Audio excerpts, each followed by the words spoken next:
মধ্যপ্রাচ্যের উত্তেজনার এই সময়ে ইরান যেন একের পর এক পুরো বিশ্বকে চমকে দিতে চাইছে। তাদের নতুন বাংকারের ভিডিওগুলো দেখেছেন কি? আধুনিক সব ড্রোন, উন্নত মিসাইল, এমনকি মিসাইল বহনকারী স্পিডবোর্ডের বিশাল বহর, সবই সেখানে।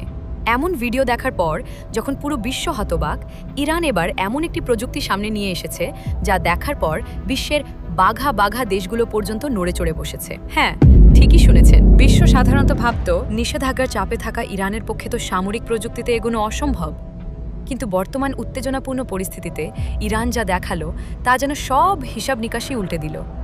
মূল বিষয়টা হলো ইসরায়েল বহু বছর ধরে আমেরিকার কাছ থেকে পাচ্ছে F-35 আধুনিক যুদ্ধবিমান। এই যুদ্ধবিমান কেবলমাত্র আমেরিকা আর ইসরায়েলের কাছেই আছে, অন্য কোনো দেশের কাছে কখনো বিক্রি হয় না। কারণ এই যুদ্ধবিমানকে এমনভাবে তৈরি করা হয়েছে যা বিশ্বের উন্নত রাডারও ফাঁকি দিতে পারে। আর কি, মিসাইলগুলোও লুকিয়ে রাখা যায় এর শরীরের মধ্যে। এমনকি এই বিমান উড়তে উড়তে এমন কমান্ড নিতে পারে যা অন্য কোনো বিমানও পারে না। আর ইরান কি করলো? তারা ঠিক বুঝেছিল, নিজেদের নিরাপত্তা শক্তিশালী করতে চাইলে আমাদেরও এমন প্রযুক্তি বানাতে হবে। এবং ঠিক এখন ইরানের দক্ষিণ মরুভূমিতে এমন একটি জেটের পরীক্ষা চালানো হলো যা দেখার পর বিশেষজ্ঞরা বললেন ইরানকে আর ছোট করে দেখার সুযোগ নেই। এই জেটের সবচেয়ে চমকপ্রদ বৈশিষ্ট্য এর গতি। বিভিন্ন প্রতিবেদনে বলা হয়েছে 4300 কিলোমিটারেরও বেশি হতে পারে।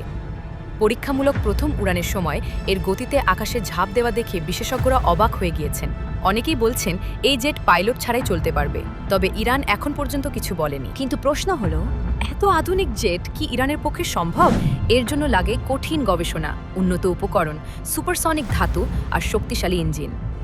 এবার আসুন সবচেয়ে আলোচনায় থাকা অংশে, ইঞ্জিন। বিশেষজ্ঞরা বলছেন হয়তো আন্তর্জাতিক কোনো সহযোগিতা আছে। কেউ বলছেন রাশিয়ার প্রযুক্তিগত সহায়তা থাকতে পারে, কারণ রাশিয়া গত কয়েক দশক ধরে বিশ্বের সবথেকে দ্রুতগতির ক্ষেপণাস্ত্র ও সুপারসনিক ইঞ্জিনের শীর্ষে। ইরান রাশিয়ার বন্ধুত্বপূর্ণ সম্পর্কের কারণে অনেকে মনে করছেন সম্ভবত ইঞ্জিন রাশিয়া থেকে এসেছে। এত উন্নত জেট বানানো হলো, অথচ বিশ্বের কোনো গোয়েন্দা সংস্থা কিছুই ধরতে পারল না। কারণ ইরান তাদের গবেষণা মাটির কয়েকশো মিটার নিচে বিশেষ ল্যাবে চালায়। স্যাটেলাইট নজরদারিও অনেক ক্ষেত্রে সাহায্য করতে পারছে না। তাই ধারণা করা হচ্ছে পরীক্ষামূলক এই জেটও সেই প্রকল্পের অংশ। বিশেষজ্ঞরা বলছেন জেটের বডি সাধারণ স্টিল বা অ্যালুমিনিয়ামের পরিবর্তে টাংস্টান ধাতু দিয়ে বানানো হয়েছে, ফলে উচ্চ গতিতেও বডি অতিরিক্ত গরম হয় না। এখন প্রশ্ন হলো, ইরান কি সত্যি নিজেদের প্রথম আধুনিক যুদ্ধবিমান তৈরি করবে? পাইলট ছাড়া এটি কি চলবে? তারা কি এমন গতি অর্জন করবে যা বিশ্বের বড় দেশগুলোকে অবাক করে দেবে? F-35 সমমানের স্টেলথ প্রযুক্তি তারা কি বানাতে পারবে? সবাই এই প্রশ্নের উত্তর জানতে মুখিয়ে আছেন। এবং সত্যিই উত্তেজনা বেড়ে চলেছে। দেখা যাক ইরান কি আসলেই বিশ্বের হিসাব পাল্টে দিতে পারে।